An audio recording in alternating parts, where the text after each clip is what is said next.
हमारा channel subscribe करें, video like करें और शेयर करें। हमें सपोर्ट देने के लिए ज्वाइन बटन दबाएं।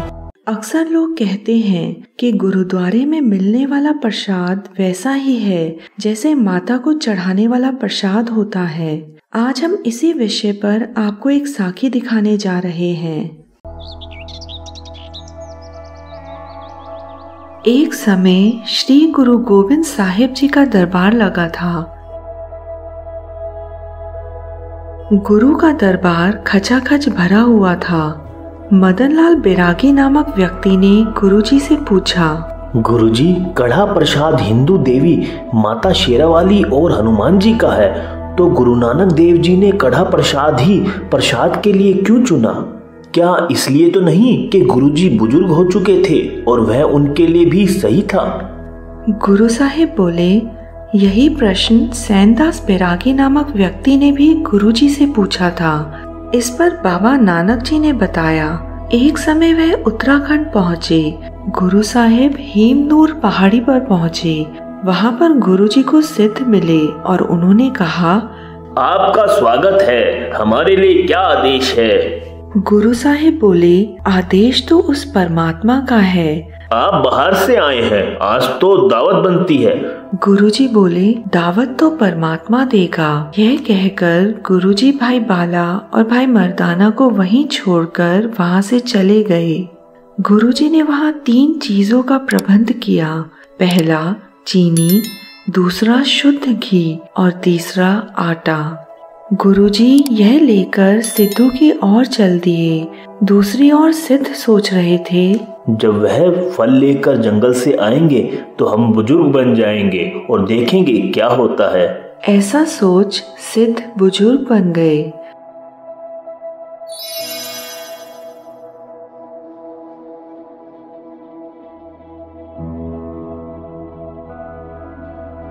और जब गुरुजी वहां पहुंचे तो उन्होंने गुरुजी से कहा, तुम जरूर फल लेकर आए होंगे, हमारे तो दांत ही नहीं है, हम उन्हें कैसे खाएं? यह सुनकर गुरुजी ने आटा, घी और चीनी को मिलाकर नर्म और स्वादिष्ट कड़ा प्रसाद बना दिया। और उस दिन से गुरुजी ने कड़ा प्रसाद का चलन शुरू कर दिया।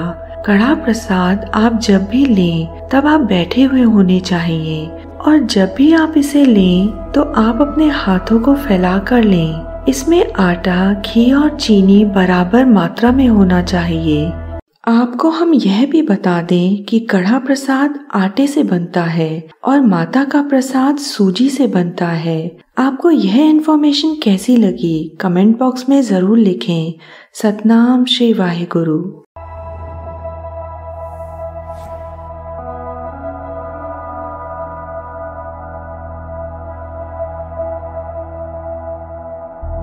श्री गुरु तेग बहादुर जी के 400वें प्रकाश पूरब पर जो हमने उनके जीवन काल पर सीरीज शुरू की थी, अब वह समाप्त होने वाली है। हमारी यह सीरीज श्री गुरु अंगद देव जी के जीवन काल पर आधारित है। अगर आप हमें इस सीरीज के लिए स्पॉन्सर या सपोर्ट देना चाहते हैं तो डिस्क्रिप्शन देखें। आइए देखते हैं, जानते हैं और सीखते हैं श्री गुरु अंगद देव जी के जीवन काल को।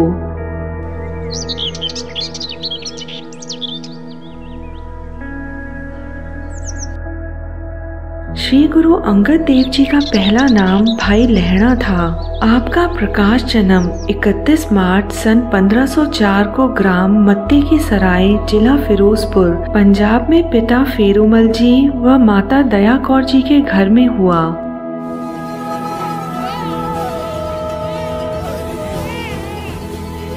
आपके पिता फेरूमल जी स्थानीय चौधरी तख्तमल के पास आय व्यय का हिसाब किताब रखने के लिए मुनीम का काम करते थे।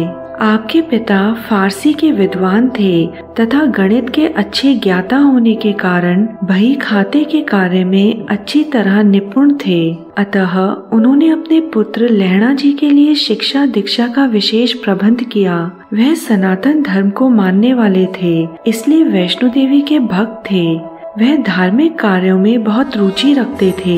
उनकी दिनचर्या में देवी पूजन एक अनिवार्य अंग था। वह वर्ष में एक बार देवी दर्शनों के लिए जम्मू के निकट कटरा नगर जाया करते थे। उनके इन कार्यों का बालक लहणा जी पर पूर्ण प्रभाव था। फेरूमल जी एक बहुत ही उज्जवल जीवन चरित्र वाले व्यक्ति थे। लहणा जी पर पिता के संस्कारों का गहरा प्रभाव था। वह समाज सेवा में बहुत रुचि रखते थे, अतः दीन दुखियों की सेवा उनका मुख्य लक्ष्य हुआ करता था। उनको जब भी समय मिलता यात्रियों को जल पिलाने की सेवा करते थे। वह सच्चे एवं सुच्चे जीवन को महत्व देते थे। बाल्यकाल में जब वह अपने मित्रों के साथ खेलते थे तो कभी भी छल कपट का खेल न खेलते और न ही खेलने देते थे। चौधरी तख्तमल की बेटी समराई जी, जिनका घरेलू नाम विराई था, फेरूमल जी की मुंह बोली बहन थी, अतः वह अपने भतीजे लहणा से बहुत स्नेह करती थी। उनका विवाह खंडूर नगर के एक संपन्न परिवार के चौधरी महमे में हुआ था। कुछ समय के पश्चात बुआ विराई जी ने अपने भतीजे लहणा जी का विवाह भी खंडूर से 2 मील की दूरी पर स्थित संधार गांव के एक समृद्ध परिवार देवी चंद मरवाहा की सुपुत्री कुमारी खेमवती के साथ करवा दिया, जिनका घरेलू नाम खीवी जी था। यह विवाह सन 1519 में हुआ। उस समय लहणा जी की आयु केवल 15 वर्ष की थी।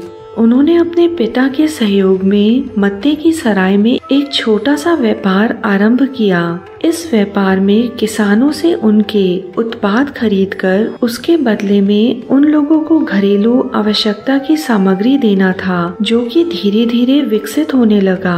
परंतु विदेशी आक्रमणकारियों के कारण देश में स्थिरता न रही। बहुत से नगरों में अफरा तफरी फैल गई।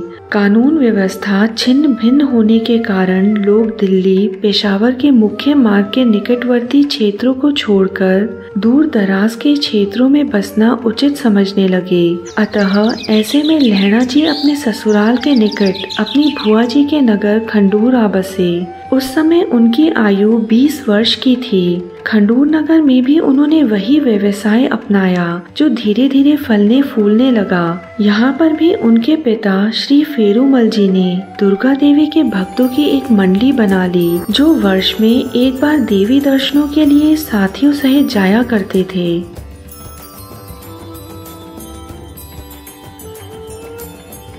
सोलह 1626 में उनका स्वास्थ्य बिगड़ने लगा, जिससे उनका देहांत हो गया।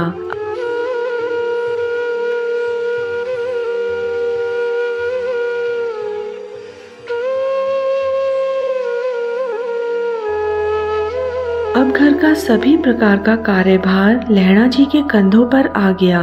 लहणा जी की क्रमश 4 संतानें हुई। पुत्र दातू जी, दासू जी, पुत्रियां अमरोजी तथा अनोखी जी। इस प्रकार गुरुजी खंडूर नगर में खुशहाल जीवन व्यतीत कर रहे थे। एक दिन प्रातःकाल खंडूर नगर के कुएं पर स्नान करते समय भाई लहणा जी ने एक अन्य व्यक्ति के मुख से मधुर स्वर में कुछ पंक्तियां सुनी। वह व्यक्ति गुरबाणी का पाठ कर रहा था।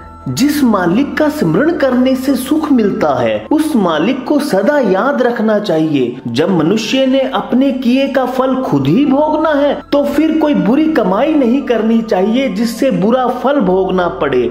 बुरा काम भूल के भी ना करें। गहरी विचार वाली नजर मार के देख लो कि इस बुरे काम का नतीजा क्या निकलेगा। कोई ऐसा उद्यम ही करना चाहिए जिससे प्रभु पति से प्रीत न टूटे। मानव जन्म पाके कोई नफे वाली मेहनत ही करनी चाहिए जिससे परमात्मा के द्वार पर आपको स्थान मिले। यह पंक्तियां गाने वाले व्यक्ति थे खंडूर नगर के भाई जोधा जी, जो कि इसी गांव में एक श्रमिक का कार्य करते थे। जैसे ही ध्यान पूर्वक यह पंक्तियां पूर्ण भाई लहणा जी ने सुनी, तो उन्हें अपनी सभी समस्याओं का समाधान इस वाणी में साफ हो गया। स्नान करने के पश्चात भाई लहणा जी ने भाई जोधा से नम्रता पूर्वक पूछा, आप जो रचना पढ़ रहे थे किस महापुरुष की है? इस पर भाई जोधा जी ने उत्तर दिया, रावी नदी के तट पर नए बसे नगर करतारपुर में एक पूर्ण समर्थ पुरुष रहते हैं, जिनका नाम नानक देव जी है। वही इस वाणी के रचयिता हैं। यह सुनकर भाई लहणा जी को याद आ गया कि मेरी बुआ जी भी तो इन्हीं महापुरुषों के विषय में हर रोज चर्चा करती रहती है और वह उनके दर्शनों को कभी कभार जाती भी रहती है।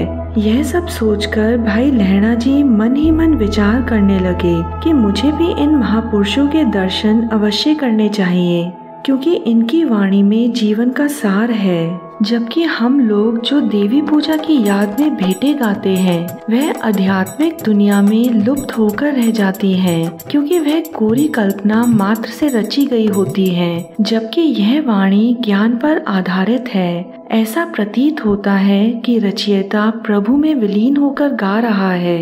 अब लहणा जी ने एक निर्णय लिया कि इस वर्ष देवी दर्शनों के लिए जाऊंगा तो रास्ते में रुककर इन महापुरुषों के दर्शन भी अवश्य ही करता जाऊंगा। शायद इनके यहाँ मुझे पूर्ण ज्ञान प्राप्त हो जाए, जिसके लिए मैं कई वर्षों से कोशिश कर रहा हूँ। भाई लहणा जी अपने पिता फेरूमल जी के देहांत के पश्चात उनके स्थान पर खडूर नगर के देवी भक्तों का नेतृत्व किया करते थे। इस वर्ष भी उन्होंने भक्त मंडली को कटरा देवी के स्थान ले जाने का कार्यक्रम बनाया। अपनी पंसारी की दुकान का कार्यभार अपने पुत्रों को सौंपकर स्वयं निश्चित समय मन में गुरु दर्शनों की अभिलाषा लिए देवी भक्तों की मंडली लेकर चल पड़े। रास्ते में रावी नदी पार करके करतारपुर पहुँचे, परंतु अपने अन्य साथियों को नगर के बाहर सराय में विश्राम करने का आग्रह किया।